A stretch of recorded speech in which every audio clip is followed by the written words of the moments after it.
تو آپ نے حفظ قرآن کیا تو اس کے بعد آپ نے خود یہ سوچا کہ میں دینی تعلیم کی طرف آؤں، کہ آپ نے ماشاءاللہ درس نظامی کی تعلیم جامعہ سلفیہ سے حاصل کی، یا آپ کو کسی نے جو ہے وہ ترغیب دلائی کہ آپ اس طرف آئیں؟ مجھے بڑا شوق تھا اصل میں نا، میں چاہتا تھا کہ یار میں جیسے نا ہر ایک کا ایک ذہن ہوتا ہے کہ یار میں بڑا ہو کے کچھ نہ کچھ بنوں گا۔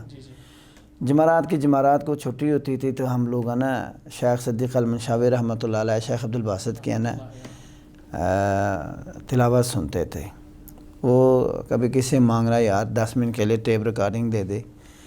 وہ ایک لڑکا تھا افغانی، سمیع اللہ اس کا نام تھا، وہ کہتا تھا میں 50 روپے لوں گا لیکن جو ہے نا میں 3 گھنٹے کے لیے 4 گھنٹے کے لیے دوں گا ٹیپ ریکارڈنگ کا۔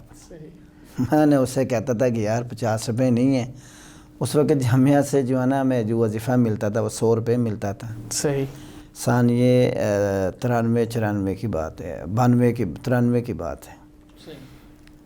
خیر اللہ اس کو جزائے خیر دے، وہ دیتا تھا ہمیں ٹیپ ریکارڈنگ، تو وہ سنتے تھے۔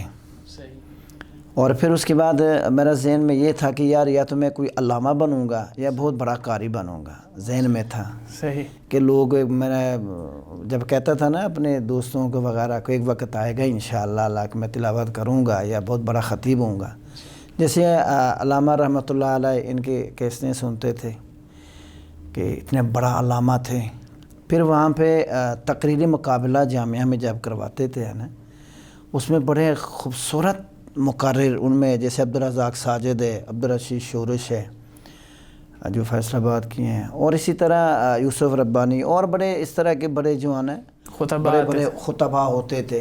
میں کہتا تھا جیسے یہ تقریر کر رہے ہیں نا، مجھے ایسا ہی جو ہے نا کوئی مولوی بننا چاہیے، تو کہ جو ہے کسی زمانے میں میرا نام ہو، لیکن اللہ کے تقسیم کچھ اور ہی، اللہ کے فیصلے کچھ اور ہی ہوتے ہیں۔